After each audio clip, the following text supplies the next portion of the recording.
Perlakuan intimidasi dalam rangkaian pemilu kali ini kerap terjadi.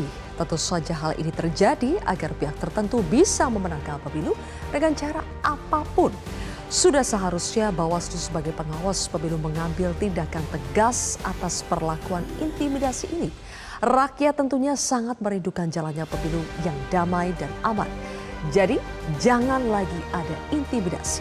Inilah yang akan kami sajikan dalam editorial malam hari ini. Pemilu bukan ajang intimidasi. Bersama saya, Zilvia Iskandar.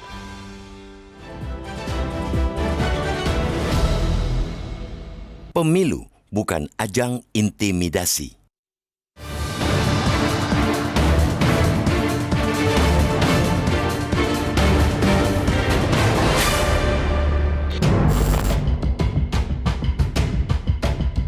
Tinggal 2 hari lagi masa pencoblosan pemilu 2024 berlangsung.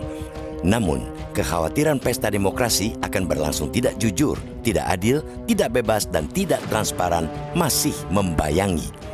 Kekhawatiran ini bukan isapan jempol, mengingat berbagai pelanggaran pemilu telah terjadi selama 75 hari masa kampanye.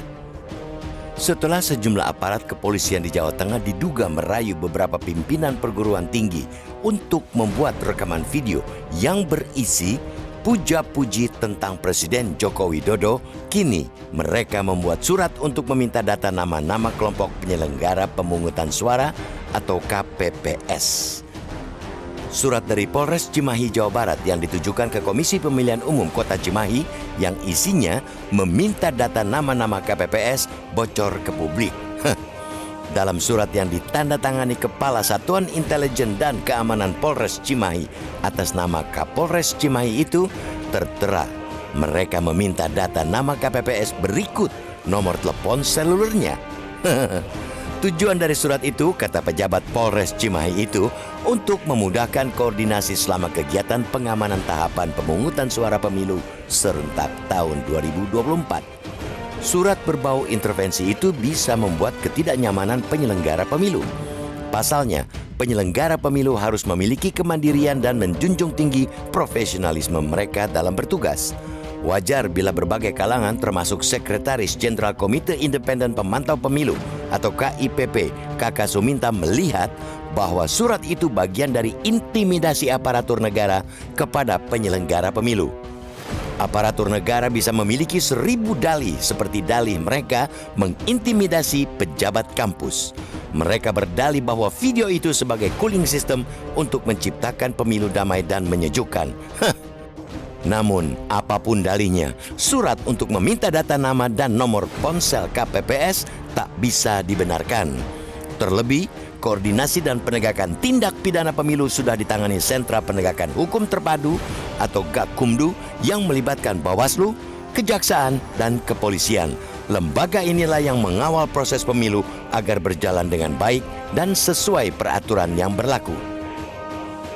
Langkah kepolisian yang terlalu jauh masuk cawe-cawe dalam pesta demokrasi itu tidak sesuai dengan fungsinya sesuai pasal 2 Undang-Undang Kepolisian Negara Republik Indonesia, bahwa fungsi kepolisian adalah pemeliharaan keamanan dan ketertiban masyarakat, penegakan hukum, perlindungan, pengayoman, dan pelayanan kepada masyarakat. Dalam konteks pemilu, Polri harus membantu kelancaran pesta demokrasi dan memastikan terciptanya asas kesamaan dalam hukum atau equality before the law tanpa memiliki tendensi menjadi alat politik untuk mendukung salah satu paslon. Dengan semangat Polri presisi, seyogianya Polri berada di garis depan untuk menciptakan pemilu yang berkualitas, yakni pesta demokrasi yang menggembirakan, partisipatif, adil, transparan, akuntabel, dan memperkuat kepercayaan masyarakat terhadap sistem demokrasi. Tunjukkan bahwa Polri memang presisi.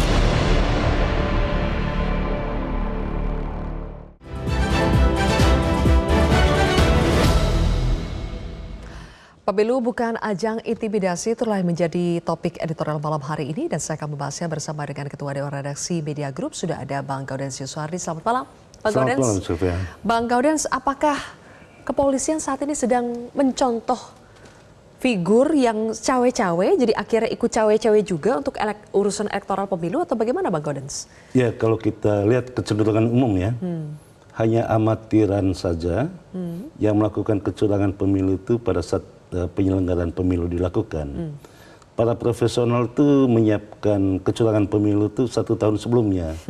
Itu artinya kalau ada misalnya munculkan dalam film-film dokumenter misalnya, ada orang yang melakukan dugaan kecurangan pemilu jauh-jauh hari sebelumnya atau 1 tahun sebelum pemilu itu dijalankan, itu artinya pelakunya itu adalah profesional.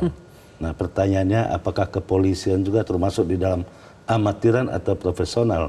Saya yang bisa mengutip temuan koalisi masyarakat sipil, mereka menemukan 121 pelanggaran pemilu yang dilakukan oleh berbagai level penyelenggara negara, termasuk aparat negara. Ya tentu di dalamnya kepolisian. Apa yang terjadi di Cimahi dan juga di Jawa Tengah ini contoh-contoh buruk yang tidak perlu ditiru. Apa yang sebetulnya terjadi di Cimahi? Coba kita simak dulu pernyataan dari Ketua Bawaslu Cimahi berikut ini.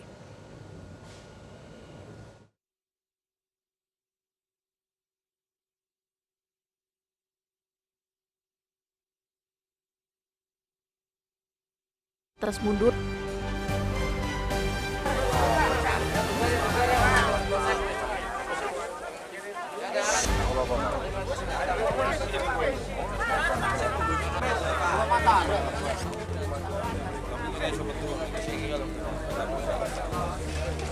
Polsek itu saya sedang. Polsek. Polsek itu pergi nih. Ini kalau Pak, menjudakan nih kok, kalau.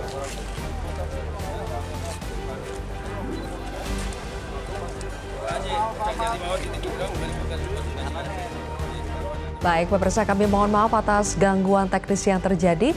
Tapi Bang Gaudens, seperti yang tadi sempat disinggung bahwa tadi kita juga sudah punya suratnya ya. Sebetulnya ada surat dari kepolisian yang ditujukan kepada Ketua KPU Kota Cimahi yang menegaskan bahwa untuk meminta nomor kontak ya Bang, termasuk nomor HP, data dan juga nama KPPS berikut nomor handphone KPPS. Ini lazim tidak Bang terjadi seperti ini? Ya tidak lazim sih ya. Melakukan sensus terhadap pelaksana pemilu di tingkat kabupaten sampai kepada tingkat KPPS tentu sesuatu yang membuat orang takut ya. Itu kan termasuk di dalam intimidasi. Mungkin tujuannya baik gitu ya. Kalau tahu alamatnya, tahu di mana bertugas, mungkin dikirimin nasi kotak gitu kan. Aduh. Artinya polisi itu baik gitu kan. Tetapi yang terjadi itu kan membuat orang takut sampai nomor kontaknya jadi diminta, dan itu tidak pernah terjadi selama ini. Hierarkinya itu penyelenggara pemilu ya ke KPU, bukan ke polisi. Oke, meskipun alasannya untuk pengamanan Bang, supaya koordinasinya lebih baik gitu kan? Ya koordinasi itu kan adalah di dalam sistem kepemiluan itu Gakum ya. Jadi gabungan itu ada kepolisian di sana, ada kejaksaan di sana, ada Bawaslu di sana. Mestinya koordinasinya di dalam Gakum itu, bukan orang per orang, bukan sektor kepolisian mencatat semua nama dari pelaksana pemilu, dan itu menakutkan. Oke, tampaknya sudah bisa kita putarkan ya pernyataan dari Ketua Bawaslu Cimahi berikut ini. Silakan. Buat kami itu hal yang wajar, hal yang dalam proses melakukan pengamanan itu hal yang wajar dilakukan oleh pihak kepolisian, dan sejauh ini koordinasi kami dengan KPU juga sudah clear antara KPU dengan pihak kepolisian. Berarti tidak ada pelanggaran ya Pak ya? Tidak ada pelanggaran. Tidak ditemukan adanya pelanggaran Bang dari Bawaslu Cimahi. Jadi itu dianggap sebagai tindakan yang biasa saja kalau kepolisian mengirimkan surat kepada Ketua KPU di Cimahi ya untuk meminta kontak dari para petugas KPPS. Ya pelanggaran atau tidak pelanggaran itu kan ada waktu 7 hari ya, 7 hari ditambah 7 hari, ada waktu 14 hari bagi Panwaslu di tingkat kecamatan atau tingkat kabupaten itu untuk meneliti apakah sesuatu itu pelanggaran atau tidak. Bukan serta-merta begitu dilapor pada saat itu juga dinilai bahwa tidak ada pelanggaran. Tentu ini pekerjaan yang sangat ceroboh ya dari jajaran pengawas pemilu. Oke, tapi sebetulnya apa saja sih Bang Gaudens modus-modus kecurangan atau intimidasi yang bisa dilakukan pada saat hari pencoblosannya Bang? Tapi kita akan ulas usai jeda. Pemirsa tetaplah bersama kami di Editorial Malam.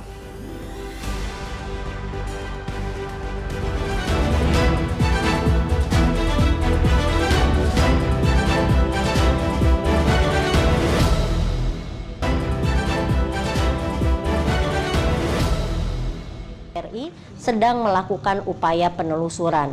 Upaya penelusuran adalah upaya aktif yang dilakukan Bawaslu untuk mencari informasi sebanyak-banyaknya sehingga sebuah dugaan peristiwa pelanggaran menjadi terang benderang.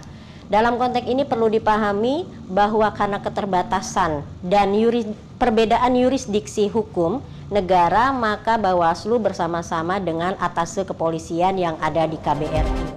Oke, pernyataan ini terkait dengan dugaan adanya surat suara yang sudah tercoblos di tingkat pemilihan luar negeri, khususnya di Malaysia ya. Bang Gaudens, apakah surat suara yang sudah tercoblos itu masuk dalam salah satu bentuk-bentuk kecurangan pada saat hari pencoblosan? Ya, yang paling tradisional, konvensional itu kecurangan itu adalah membeli suara ya. Dan paling sering juga surat suaranya sudah dicoblos gitu. Karena itu ketika menerima surat suara dari petugas itu dibuka dulu depan petugasnya, jangan langsung dibawa ke dalam bilik suara, sebab kalau udah masuk dalam bilik suara tuh sudah tidak bisa dipergunakan lagi, nggak bisa diganti gitu. Itu yang pertama. Modus lainnya itu ancaman terhadap para petugas. Ya tadi mencatat nama petugas KPPS dan lain-lain di PPK, itu bagian dari modus yang sering dilakukan untuk menghadirkan rasa takut bagi para petugas. Tentu selain ancaman itu ada intimidasi ya. Nah, paling sering juga itu biasanya itu pada saat jam rawan ya. Jam rawan itu pada saat jam istirahat, jam makan siang. Biasanya itu tiba-tiba nanti berubah itu suara itu. Itu modus yang paling sering dilakukan. Dan juga itu soal data pemilih khusus, kan ada DPT, ada data pemilih tambahan itu. Kalau tambahan itu kalau perpindahan tempat pemungutan suara. Kalau data khusus itu mereka yang tidak terdaftar di DPT maupun di pemilih tambahan, tetapi dia berhak untuk menggunakan. Itu bisa dimobilisasi untuk memenangkan salah satu calon. Itu modus yang paling klasik ya, yang paling klasik dilakukan. Juga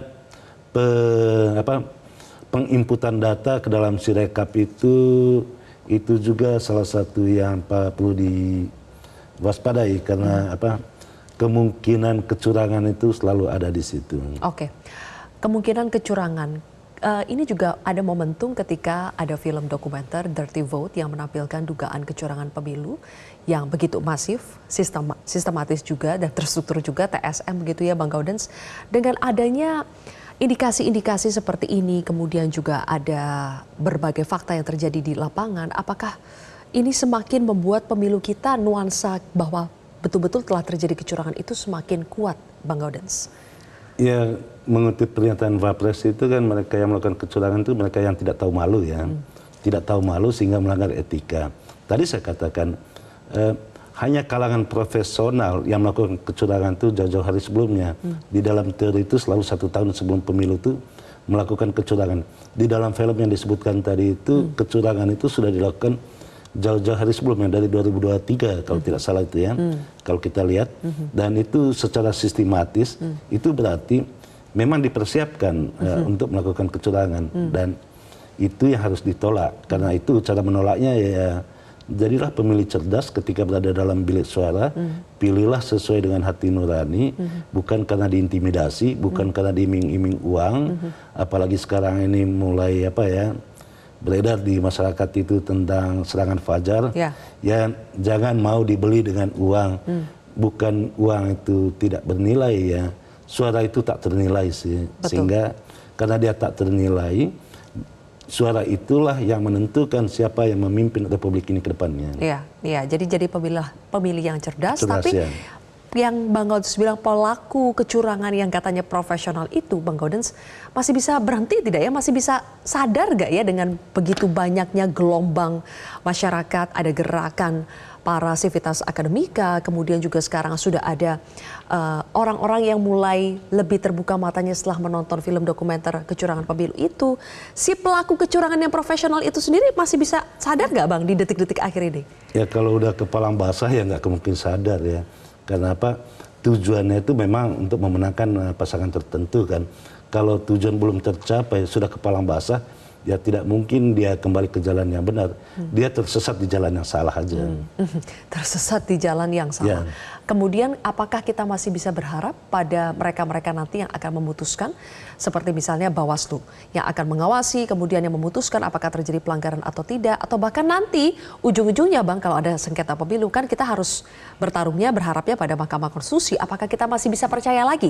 Nanti kita akan bahas pemirsa, usai jeda tetaplah di Editorial Malam.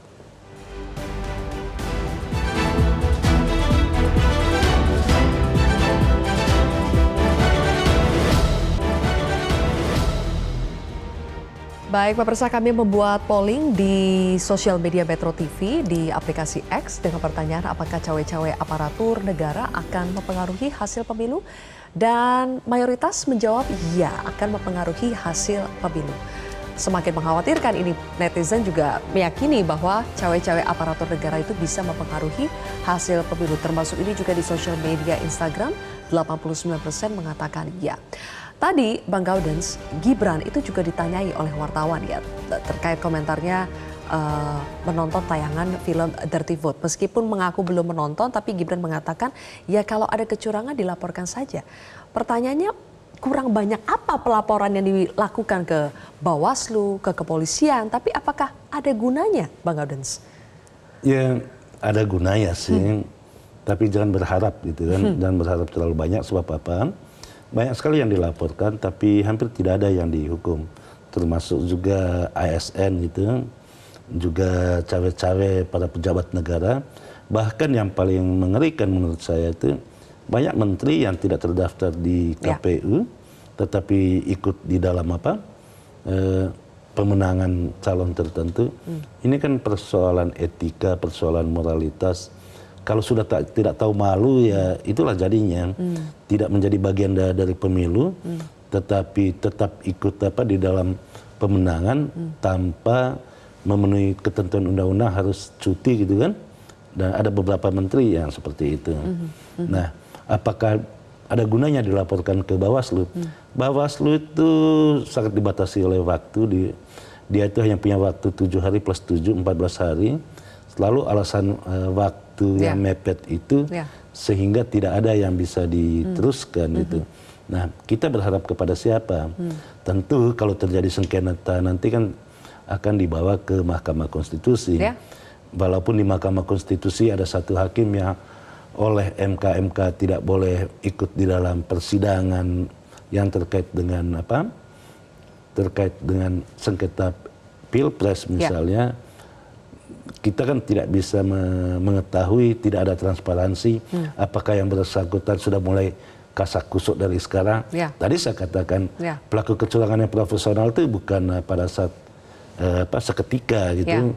Dia sudah mempersiapkan dirinya itu 1 tahun, minimal 1 tahun sebelumnya sudah mempersiapkan diri. Nah, apakah hal-hal seperti ini sudah dipersiapkan semua? Karena itu buka mata, buka telinga, dengar baik-baik. Kita harus berani untuk mengatakan, menyuarakan kalau menemukan kecurangan. Oke, kuncinya adalah keberanian untuk menyuarakan jika terjadi kecurangan dan juga intimidasi ya. Terima kasih Bang Gaudens sudah bergabung bersama kami di Editorial Malam hari ini, dan pemirsa demikianlah akhir dari Editorial Malam episode kali ini. Saya Zilvia Iskandar pamit undur diri.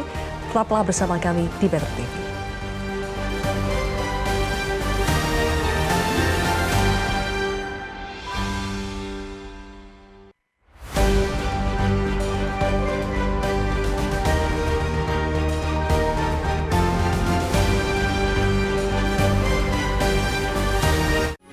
Metro TV,